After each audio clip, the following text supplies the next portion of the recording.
Good morning and welcome to this BPF webinar. Our subject this morning is the Electronic Communications Code, and more particularly, whether it's actually proving to be a barrier to connectivity. When the code was revised at the end of 2017, the government's aim was to make it quicker and easier for the telecoms operators to roll out their new equipment and to expand their networks. And I don't think any of us would argue with that as a good intention. But what everyone in the property industry knows only too well is that the code brought with it some significant changes to the financial aspects of code agreements, and it's also given rise to a great many disputes. The government's heard the message that there are still problems and is proposing further change, and we're here this morning to really get to the bottom of what we think those problems are and how we might best go about solving them. My name's Fiona Larkham. I am a professional support lawyer at Maples Teesdale, and we're a law firm who specialise in all aspects of commercial real estate. And I'm very happy to be joined by a very experienced panel this morning. First up, we have Robert Beecham, who is a senior economist at the Centre for Economics and Business Research. Robert's going to be taking us through some data about exactly how the new code has affected commercial property, and that's going to come from a report which the CEBR produced earlier this year. And once we've heard from Robert, we're going to switch over and hear some practical perspectives from our other panel members. We have Simon Webb, who is Head of Professional Services at Workspace Group, the flexible office specialist. We have Jonathan Lovejoy, who is Joint Head of Management Surveying at British Land. And we have Eleanor Griggs, who is a Land Management Advisor at the NFU. And Eleanor will be particularly bringing this morning the perspective of the rural landowner. We do intend that there should be some time towards the end of the webinar for the panel to pick up any questions and comments you have. There is a Q&A function, but so that we don't miss anything, we suggest that you leave your questions and try and put them in towards the end so that they're fresh in front of us when we come to review them. So I'll now hand over to Robert to get us started with his presentation. Good morning, my name's Robert Beecham. I'm a senior economist at CBR, and we were recently commissioned to do this piece of work by the Protect and Connect campaign, which represents various landowners across all sectors, not just commercial property. What I'm going to take you through today is the context of the report we've done, what these reforms that were made in 2017 were, and what reforms might be made in future, and then an overview of our key findings, both on 5G rollout and economic impacts, and impacts on site providers' revenue. So, as I imagine most people are aware, a consultation took place earlier this year on reforms to the Electronic Communications Code. This followed fairly shortly on reforms which were made in 2017, which indicates that the government realises the 2017 reforms haven't really had their desired effect. And we were commissioned to look at these aspects of 5G rollout, economic growth, and site providers' revenue. In particular, we looked at what we think impacts are under the old code, the pre-2017 situation, the current code, where we are today, the proposed code, based on what DCMS seems to be thinking of doing in terms of further reform, and an alternative code, an alternative set of reforms, which is actually based on proposals put forward by the Law Commission ahead of the 2017 reforms. These reforms would have introduced various safeguards, but would have maintained market valuations for land, which, as you'll see, has been the fact that that has not been done under the reforms that have occurred has potentially led to a lot of the problems we're seeing today. So what did the 2017 reforms do? First of all, they introduced a no-scheme valuations mechanism. That meant that where a rent was imposed by a tribunal, the valuations to use would be based on the existing use value of the land and not on their value as a telecom site. Taken literally, those imply very low annual rents. For instance, if you're taking the value of an acre of low-value agricultural land and pro-ratering it for the quarter of an acre that a telecom site provides, this is how we end up with telecoms operators demanding rents in the tens or low hundreds of pounds per year. It gave operators automatic rights to upgrade and share their infrastructure, so they could either change from, say, 3G to 4G or 4G to 5G, or allow other operators to install their equipment without consulting or paying the landowners on whose land the equipment was located. And it transferred resolution of disputes to the Lands Chamber of the Upper Tribunal. These were traditionally handled by the county courts. And what do we know has happened since these reforms? We know that rents have fallen by an average of 63%. That's a figure admitted to by the operators themselves. And for context, at the time, the government expected a fall of roughly 40% across the board. But actually, that average figure masks quite a lot of variation. We know that there are individual cases where landowners have found they've got little choice but to accept reductions of 90% or more. And there does seem to be a story here about an imbalance of power, because it's particularly those small landowners who maybe lack the resources to fight a legal battle over rents who are facing a lot of these big cuts. So churches, residential landowners, charities, and that sort of thing. And it's difficult to quantify exactly by how much, but the volume of litigation has increased enormously over access to land. This is not just about rents paid, I should say, it's also about access rights, ability of landowners to redevelop their property, and I think we'll be hearing about those later on in the panel discussion. But the rents paid under no scheme valuations are definitely a big driver of disputes. DCMS is consulting on a set of further changes.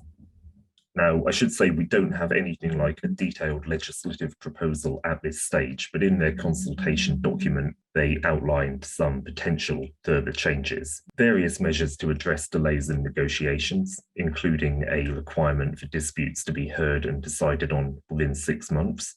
We've got some as yet unspecified alternative procedures for providers to obtain code rights where a landowner has not cooperated. But again, what is or isn't cooperating has not yet been defined. And further clarification on where rights to upgrade and share are automatic. And perhaps surprisingly, some potential retroactive introductions of those rights to existing agreements, and allowing courts to modify existing agreements. One thing that was explicitly ruled out in this document was revisiting the valuations mechanism. The consultation document says the government does not intend to revisit valuations. So the long and short of it is these reforms are aimed at shortening disputes, but it's not clear whether they would address the underlying causes of those disputes. We estimated the impacts of various options for the code on rollout, in particular through how they affect the incidence of long negotiations or litigation rather than shorter negotiations, and how long those negotiations or litigation would be. We also, and we got figures for 5G rollout over the next decade or so from that. And we've used that to estimate what the economic benefits would be. We think a sort of central figure for the GDP uplift is about 14.8 billion. That is based on a previous piece of work by another consultancy. It is uncertain, but all the estimates I've seen put that annual benefit to complete 5G rollout in the UK at between 10 and 20 billion. And we've used what data is available on what those delays would be under different models for the code. So headline findings are that this slowing down potentially next year would mean, on our estimates, that well under half, just 37.5% of people would be projected to have 5G under the current code next year, compared to 49% under the old code. It is difficult to be precise, but it's pretty clear there's a big difference. And on the basis of that 15.4 billion annual benefit, that difference in coverage is worth 1.7 billion that year alone. Over 10 years, that comes to 6 billion in lost GDP. Proposed reforms would speed up disputes, but there's no reason to believe they would reduce the number of disputes. If they were successful in reducing delays, for instance, through that 6-month cap, some of that loss would be recovered, but not very much of it. And alternative reforms based on restoring market valuations could speed rollout back up to somewhere similar where it might have been before. We also looked at what this means for site providers' revenue. We looked at industry figures for who actually has these masts sited on their land, what type of provider, and how these split between the generally cheaper greenfield sites and generally more expensive rooftop sites. We've got pretty detailed survey evidence on what rents were prior to 2017. And we know that between 2017 and now, those rents have fallen by about 63%. We estimated what might happen under proposed reforms by looking at the reductions imposed by tribunals since 2017. We believe that if those proposed reforms went through, it would be easier for operators to impose those levels of reductions across the board. And for the total stock of mobile mast sites, there are, again, slightly varying estimates, but all between the low and mid 30,000. So we've gone with 36,000 as estimated by Mobile UK. This summarises our results for revenue in millions by site provider type for each option. The crucial row here is the bottom row. We estimate that under the old code, site providers would be earning around 330 million per year in rents from having telecom sites on their land. With that in mind, a 63% cut brings that down to about 122 million under the current code. So over 200 million in annual revenue for those site providers lost. The proposed code would make it even easier to impose super low rents, and that's how we'd get to a further loss of nearly 50 million.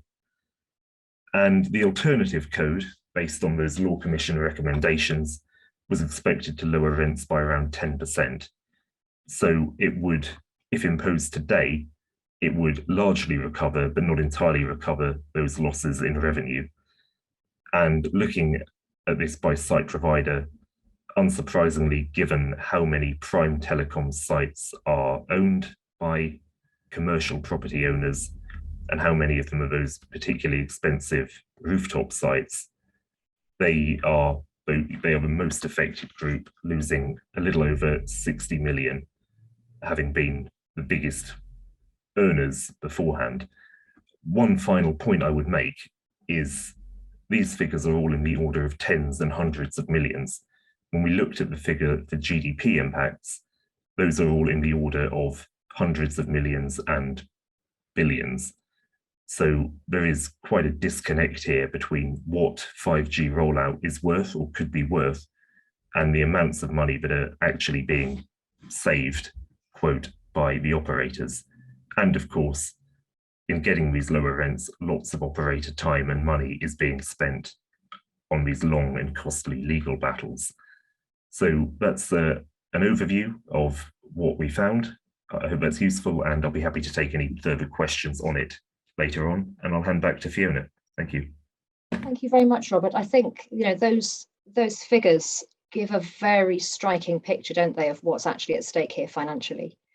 So turning from the figures, I'd like to now turn to our panelists and have a look at the real life practical impact on their sort of day-to-day operations.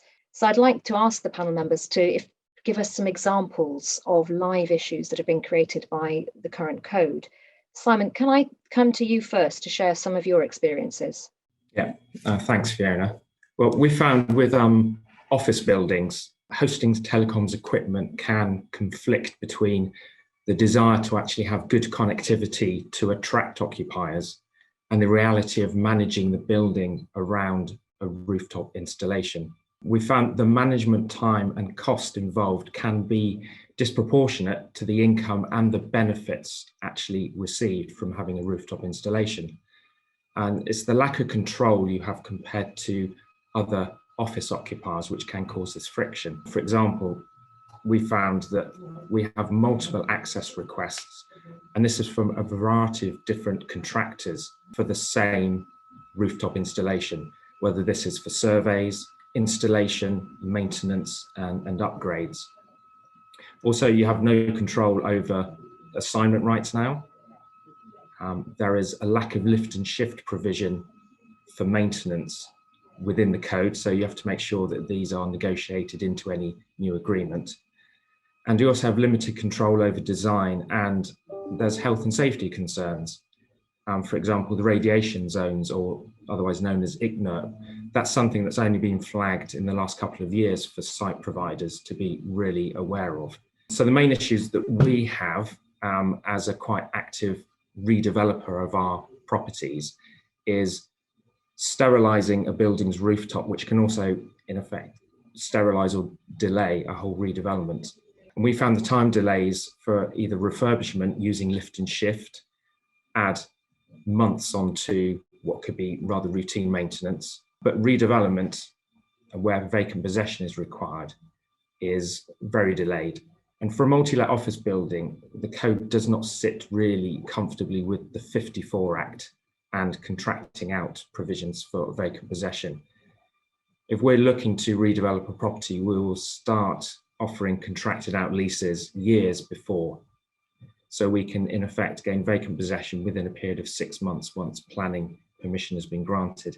Clearly, this can't happen under the new code. It's a minimum 18-month notice period, and the operators can still remain on site for potentially another 6 months after. So you're having to gear up 2 years before you want vacant possession, whereas your office occupiers, you can really give 12 to 6 months prior notice. And we've also found an issue as well is when you come to serve this 2-year notice, you may not have planning and consent in place, or an outline planning may have been granted, but conditional on a Section 106 agreement being signed. So by the time the Section 106 has been granted and you've got your full complete planning, then you have probably had to serve notice on the occupiers. They may have then applied for tribunal hearing. So at that point, you may not have got your full planning consent. So these are issues we're finding now with delays to redevelopment. Thanks, Simon. I think when we were speaking before this webinar, I was very struck by something you said about the fact that you're getting requests from contractors to come in several times a month. I was quite surprised to hear you say that.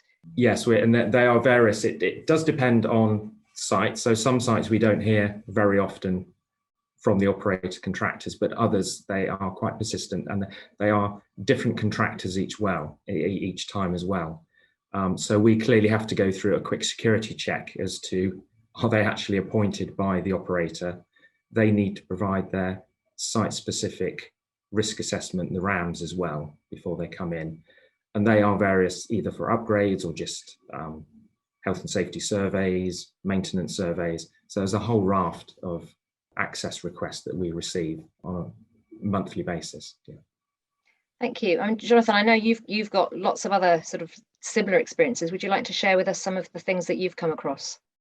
Yes, thank you, Fiona. Thank you, Simon. I echo a lot of that Simon said. I mean, if in British land, we have a number of campuses where to have a benefit to provide added connectivity for the occupiers and the people frequenting the common areas is really important. So we're not saying in any way that we don't support this. We'd love to make this, work for both sides. But Simon's point is absolutely fundamental. It is the lack of control.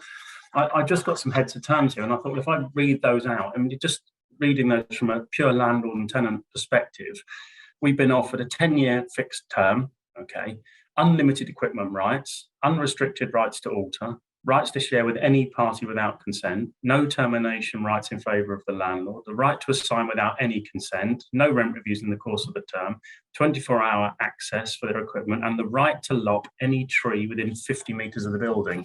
Now, on the face of it, just pure from a landlord and tenant perspective, that sounds very one-sided, but that's the starting point. Simon's point about access is very, very well made. This sometimes comes with parking. There's an expectation of parking on our sites. That goes further to wanting a generator, the provision for a generator if anything fails, but that would then be within the common parts of our estate or the building. And then the tree lopping obviously has big impacts on how we're trying to curate a sort of public environment around our buildings. But then comes the added issue of the service charge code. Yes, I'm a landlord, but I'm also thinking about it for the transparency of the delivery of services within a building, as indeed Simon does. And these are impositions on the building team, the building management team, and they are funded by the occupiers. And it has to be said, there doesn't seem to be any direct benefit for the occupiers for some of these installations. The rent for the terms I just provided, the rent we were offered was £1,500 per annum. And I totted up, there were 12 antennas, 1 dish, 2 GPS antennas, and 4 equipment cabinets for £1,500 a year. Now, if you read into that, the sterilisation of the roof space for maintenance, the health and safety benefit, as Simon mentions, excuse me, about the radiation, and then the pure asset management of the building in terms of its longevity, any roof works we need to do, you can see where it's slightly one-sided and the landlord is giving up fundamental control of their building. So we're not resisting from a point of understanding the direction, and in fact we want to support this, and if there's any way of delivering some added enhancements to the community in the building or outside, but we're coming from a low base starting position. Thank you, Jonathan. Eleanor, I think I'll turn to you now. Are there any differences that you can see in the way that rural owners experience these problems? Thank you, Fiona. There are very similar problems, I think, listening to Simon and Jonathan on both rural and urban, perhaps different in size and context, but same themes are emerging each time by the sounds of it.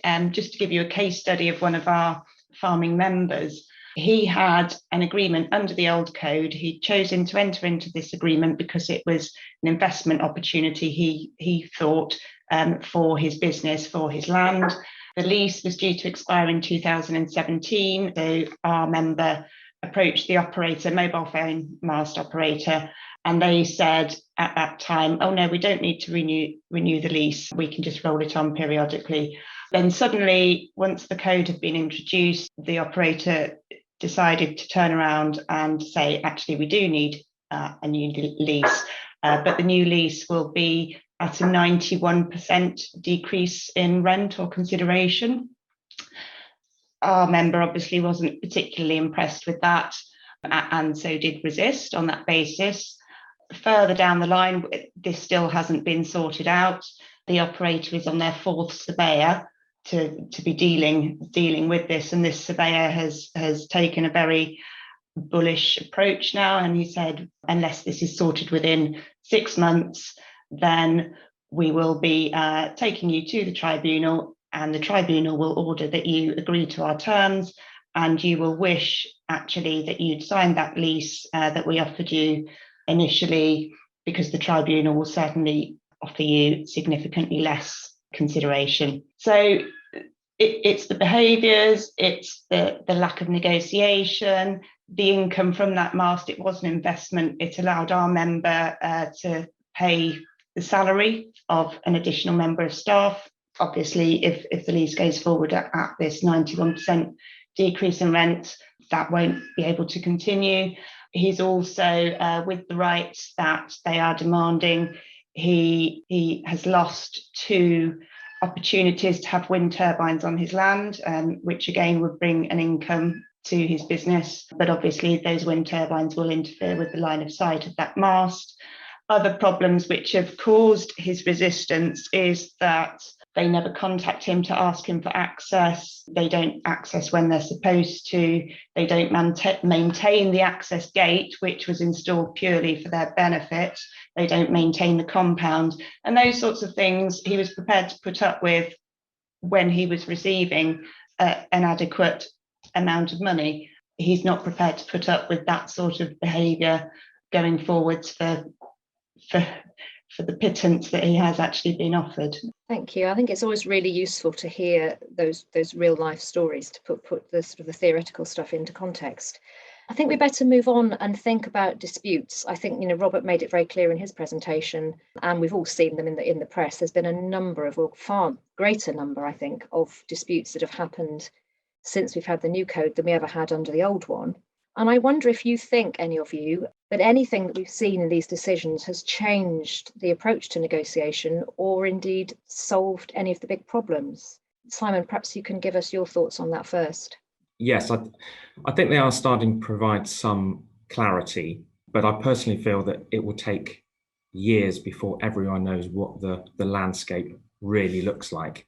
And I think that's absolutely right. Eleanor, what's your view on that? What do you say? I suspect from a rural perspective, you're seeing a slightly different type of dispute arising. We're getting little drips and drabs through from tribunal decisions, but nothing which sort of creates something really concrete to go forwards with. Our members, as I alluded to earlier, sort of with the case study I rattled off, a lot of our members were on old code agreements. So we're seeing, the tribunal decision that came out that basically said old code agreements where the 1954 Act applies must be renewed under that process and not as a new code agreement. So we're seeing lots and lots of those types of cases come through from our members, which obviously is taken by the tribunal court decisions on that. I suppose the other thing that has come out of the tribunal was the Dale Park decision, whereby parties must make contractual provision for compensation, even compensation going forwards for foreseeable risks and loss damage. That's got to be reflected in the actual contractual agreement rather than going back to the court or the tribunal rather each time something new which requires compensation arises. So that's a very difficult one for us really, because and for all site providers I imagine, simply because you kind of almost have to see into the future to agree what that rent or consideration / compensation should be. Thank you. I think I know what the answer to this question is going to be, but it was sort of alluded to in the blurb for the webinar, so I'm going to ask it anyway. Do we think there's any chance that the tribunal decisions are going to make enough of a difference that the code will magically bed in and start working more efficiently without being amended again? Perhaps I can just add that I've been speaking to the consultant that we're using, who indeed is a member of the Protect and Connect initiative. His view was that the income is so disproportionate to the legal costs that you could incur that it's almost dissuading people from making the challenge sometimes, because the individuals can't afford to make that initial challenge and the costs it incurs for them. So whether that answers your question, but actually it's out there, and it is the way the market is interpreting this. I would say it's possible that we'll actually end up in a situation where landowners almost give up if it becomes so clear that operators are going to very easily be able to enforce low rents and unbalanced terms, particularly if further changes go through. So I suppose in that situation, you could end up with faster 5G rollout than we're seeing now, but it would be coming at the cost of all these unbalanced terms, all these impacts on redevelopment and on landowners' incomes. So not a satisfactory outcome, no. If it becomes more draconian, then I think landowners will initially not want to engage too heavily. They will have to concede in the end, but you probably will always get a site provider or operator who will just want to challenge for the sake of it, and maybe give instructions to their agents and solicitors just to challenge it as far as they can. So I don't think we've seen the last of tribunal cases for a while. I think what really needs to be avoided is that tribunal becomes the standard on the basis that the cost balance for site providers just makes that possible. Yeah, thank you, everybody. I think that's a fairly universal thumbs down for any happy expectation that it's going to bed in on its own. So let's shift to the final bit of the jigsaw, really, which is proposals for change. Robert's given us a great outline of what the government is proposing next. And obviously, the big thing that they've underlined and written in massive capital letters is valuation is not on the table. So looking at what they are proposing, that possibly ADR, flexibility to change code things during the lifetime, clarification of rules about sharing, I wonder what your experience has been in the past of engaging with government, and whether that gives you any hope of getting useful change at this point. Eleanor, perhaps you could go first on that one. Over the past few years, sort of leading up to the code coming into force, and then to present date, we've had sort of increasingly frustrated conversations with DCMS. We've put forward what we would like to see, what we feel the problems are, things like that. We receive very little back, and then suddenly there was the consultation that came out earlier on this year. It sort of just shows how little we are being listened to as landowners, site providers, in the fact that pretty much every consultation proposal was geared towards an operator functioning market, and didn't really take into consideration the problems that we've been trying to highlight to DCMS. Thank you. And Simon, I know you've been actively involved in some of the DCMS roundtables, haven't you, recently? What's your experience of those? Yes, and Ellen has been on those as well. They've been running throughout the spring and the summer. I mean, I have to say they've been quite time consuming, but probably from a site provider's perspective, not that productive or useful. My experience over the years is government does listen or wants to hear the site provider's side of the story. But as Ellen alluded to, we don't really see any changes happening from our concerns.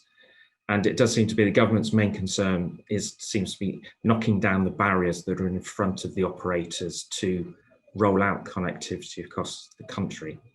And that is a very honourable thing, that we do want this rollout, but they don't seem to be addressing the issues that the site providers are flagging up. And I think the real problem arises from the legislation. Yes, the rents we're receiving are now small, but actually from some landlords' perspectives, it's actually the lack of control that we now have, and the issues over redevelopment and the time delays. And it seems the government is really focusing now on conduct and behaviours, and just trying to give more teeth to the Ofcom code of practice, rather than addressing what we call the bit of the elephant in the room, which is really some changes in favour of site providers need to be made to the legislation. Thank you. I thought that's a brilliant segue there, Simon, into where I was going to go next. We've all been talking about what's wrong, but we don't want this to be an entirely negative session. So I'd like to sort of, for the final part of the webinar, start thinking about some positive suggestions about how things could actually get better. And I'm hearing from all of you that there seem to be things in two different categories. There seems to be the possibility of legislative change, which would change the structure and the framework within which operators and landowners are operating and negotiating. But on the other side, I think also that you seem to be suggesting that the ways that operators could behave differently. So perhaps we can take those two separately. Simon, do you want to just elaborate a little bit about what you think, what kind of legislative change you think might help to make things much more even? Yes. Well, I'll just start quickly with the Ofcom code of practice I mentioned. It does have a place, and really, I think the operators need to view site providers as a sort of partner in this venture, and I think that's what the code of practice is trying to achieve. And yes, you can build up relationships with certain maybe individuals between site providers and operators, but down the line, if those individuals move on, then the fallback again is to the legislation. And that is a starting point for a number of operators at the moment. And before the code came in late 2017, I personally was quite active with operators on coming onto our rooftops. And it was a free market operating, and it seemed to work well. And I didn't really have issues with the operators, and I don't think they did with the business I work for. So I'd like to see a return to that in some form. Regarding the sort of the redevelopment issue, I'd like to see an option maybe akin to the 54 Act, where you have protected and contracted out agreements. So this could be reflected in different rents as well. So you could have a full code agreement, but at a full market rent, i.e. going back to the old rents we used to have, which was circa sort of £15,000 to £20,000 a year for central London offices. Or you could have a contracted out agreement where the site provider has more rights to take that rooftop back for redevelopment, but that could be at the no scheme rent valuation. So you're actually offering some options, and the site provider could choose, knowing what the plans are longer term for their site, whether they go for a full code agreement or a contracted out version. Thank you. Jonathan, would you like to pick up with maybe some of the practical behavioural things that site providers could maybe do differently? Yeah, of course, thank you. I think it's working with the landlord. I mean, the relationship at the moment is just not practical. The access, working with us, as Simon says, with regard to the asset plan for the asset, and having something that actually respects the fact that, you know, we do have a long-term asset plan for all of our buildings, and we can't then feel that we're giving away any rights to implement that when we need to. In our case, we have some adjacent buildings, and if there was just an opportunity to build in that we could find an alternative location and have that in the agreement, that would work well, because we're not saying we don't want them on site. Indeed, we do want them on site, but actually we need to understand that they will move off when we need to. The other side is acknowledging the fact that the presence of all this kit on the roof does have a burden on the operations of the building, and maybe have some sort of nod towards a contribution towards the service charge, which is picked up by the tenants, so they see some benefit in having the installation rather than just purely income for the landlord. Thank you. Just remind everybody in the audience that we're sort of coming to that part of the morning where we might be able to pick up some of your questions. So do feel free, if you have things you'd like to put to the panel, to stick them into the Q&A anytime from now. What about, I've heard discussion of building owners wanting to put in spine cabling. Could Jonathan or Simon, perhaps one of you, pick up how that works and how that might help? I'll be happy to. I think this comes from the other angle of the way leaves and trying to keep connectivity for all the floors in buildings to aid lettings. The way leave process, as we all know, from the surveying side, can be protracted and, you know, be contentious between landlords, solicitors, tenants, solicitors, and then the site providers, solicitors. So in some cases, we are connecting buildings at our own cost to have a spinal connection, so that it's effectively a plug and play. The tenant can move in and plug into a system that's already got connectivity. But there are issues that in some of the banking industries, they're not happy to use a landlord's system. But in the majority of cases, we've seen tenants are very sort of welcome to using that, even if they then need to in future put in their own systems for resilience. But, you know, just having this can cut out months of delay in then allowing tenants into occupation. Have you done the same thing in your building, Simon? Presumably you have. Yes, we've, in terms of internet connectivity, we have cabled out pretty much all our buildings. We do find an issue in a multi-tenanted building where you have, say, 60 separate office occupiers. If they're each requesting a way leave from different operators, when they come to move out, the next occupier may not necessarily want that service from the previous line going into their unit. And you can find that you have multiple way leave requests, then your riser cabinets are becoming clogged with potentially redundant cabling. So we prefer that we just cable out the building, but this is at our expense. And if any new building comes online, what would be good is if you have a way leave operator will come and just cable out the whole building once. We also find there's no real benefit also having a rooftop installation on your building, as actually it's your neighbours will tend to get the better signal. So again, where we have them on a rooftop, we have had to put in building solutions to boost the mobile signal within our centres. And this can cost us anything, you know, 80, 90, £100,000 again to provide an in-building solution. So again, one solution, if an operator wants to come on the rooftop, somehow could they assist or contribute towards that landlord improving the mobile reception within their building? Because at the moment, landlords view it, I get no benefit from the mobile installation on my rooftop, whereas my competitors would. And I also have the hassle of having that installation as well to manage. And being paid a pittance now into the bargain. Yes. Yeah. Doesn't sound great, does it really?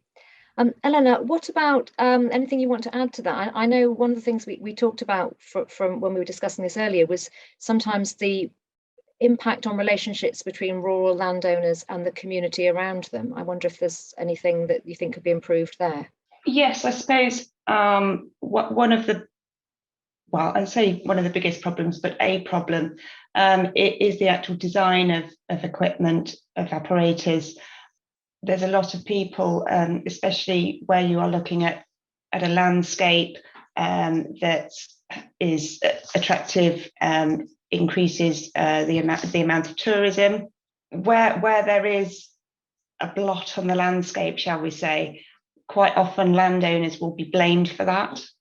So a great big mobile phone mast in a lovely scenic sort of view isn't taken very well by local communities who might be relying on that landscape to encourage their own businesses or enhance their own businesses. And quite often the landowner will be blamed for that design, for that great big piece of equipment on that land, but actually it will be the landowner who doesn't really have that much control over it. So it's those kind of considerations that aren't taken into account quite often. Jonathan, you're nodding there. I think you've had a similar design focused issue, haven't you, in an urban setting?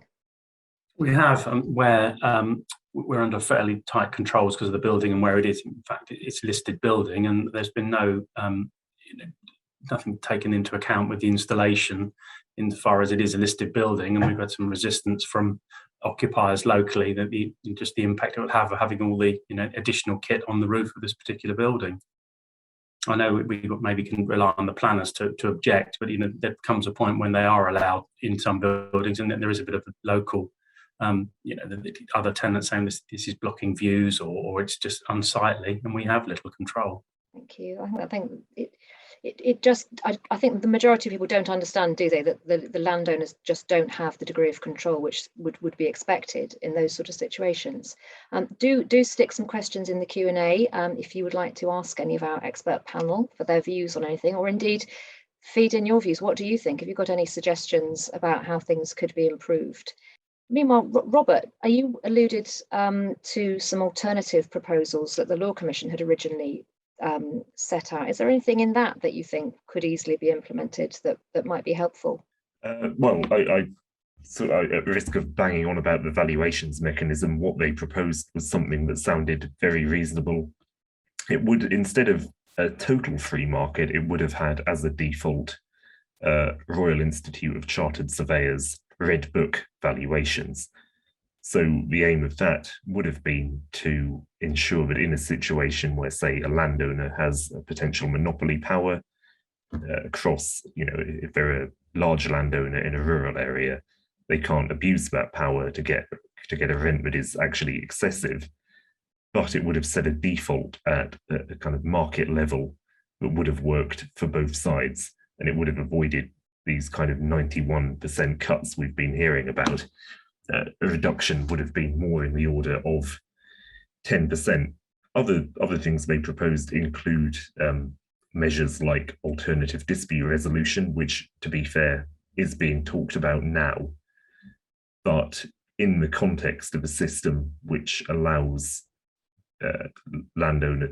operators to potentially impose very low rents and very unbalanced terms, those may not have the desired effect. I think something that legislators need to think about is the law of unintended consequences.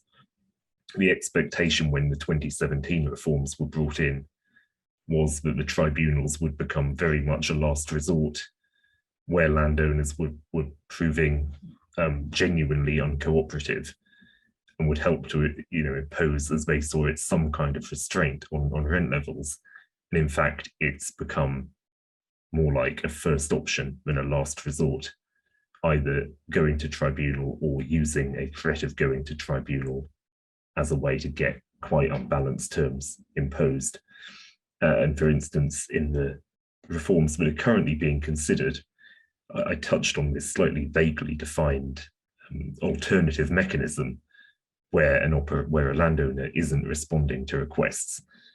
I suppose the question is such a system going to be open to abuse? Is the operator going to have to constructively engage for, say, 6 months before they can invoke that? Or is it going to be something that's open to abuse where they can send a letter with a kind of derisory offer, and then after 6 months say, you haven't responded, you haven't accepted, we're invoking this alternative procedure, and then that becomes some kind of norm in the way that going to tribunals is now? Because if that happens, we're certainly not going to be any better off. No, and I think when we first saw that, we all assumed it was mainly going to be for residential blocks, but there's certainly a proposal now, isn't there, to widen that out onto some aspects of commercial property, which I think we're all going to have to take notice of that. So if I were to ask the panel then, if you had one wish, if you could get one wish from the government on a change to the code, what would it be? Eleanor, what about you? So for me, I think it would be proper negotiation, a balanced negotiation, not just a case of these are our terms, accept them, or it's tribunal. Simon? I think the big bugbear for me is the redevelopment process and the timings. So if somehow that period could be reduced, or you have the ability at the end of the notice that you served, as long as you are able to then prove redevelopment, i.e. have full planning in place, rather than it seems as everything is sort of front loaded on the process at the moment. And my experience, those timescales just don't work. And there is a real complication, isn't there, between, like that Eleanor alluded to, where you're trying to juggle, in some cases, 54 Act rights still as well. I know the new code was supposed to try to take that away, but it seems that in a world where they're trying to make it more streamlined, it's crazy, isn't it, that we're having to deal with two different regulatory regimes still and wait for, the highest court in the land to decide on where that's going to go. Yes, and it has actually clarified, because there was confusion over the previous code and 54 Act. So to some degree, it has streamlined that. But unfortunately, the periods now applied 18 months, which really in reality becomes 24 months, as the operator has a right to remain on the land for another potentially 6 months. Again, just doesn't fall in place with 54 Act. And granted, you may serve a 54 Act notice to vacate, and the tenant can appeal that and go through the court process. But normally through negotiation, we're able to agree earlier release. Jonathan, what would be on your number one on your wish list? I think certainly from an asset side, everything Simon said, but perhaps more practically, just redressing the control in some of the buildings and redressing the costs incurred in providing this to us as running multi-occupied buildings. Great. Now we've actually got a question in, which is great. We've got about 8 minutes left. So the question is, we're seeing arrangements with Node, a third-party provider who connects into the building and then connects to various other providers. Seems great, but is proving hard to document in terms of code rights. Have any of you come across this, and do you have a view on this type of arrangement? So it's sort of similar to what you're doing when you're trying to put spine cables in. It does sound similar to that. I haven't come across Node, but I think we need to get the legal opinion from everyone in on whether you sign a single way leave to them. Yeah. I agree. I've not come across Node. I mean, where we own the building, we're in a little bit more control of the buildings with it.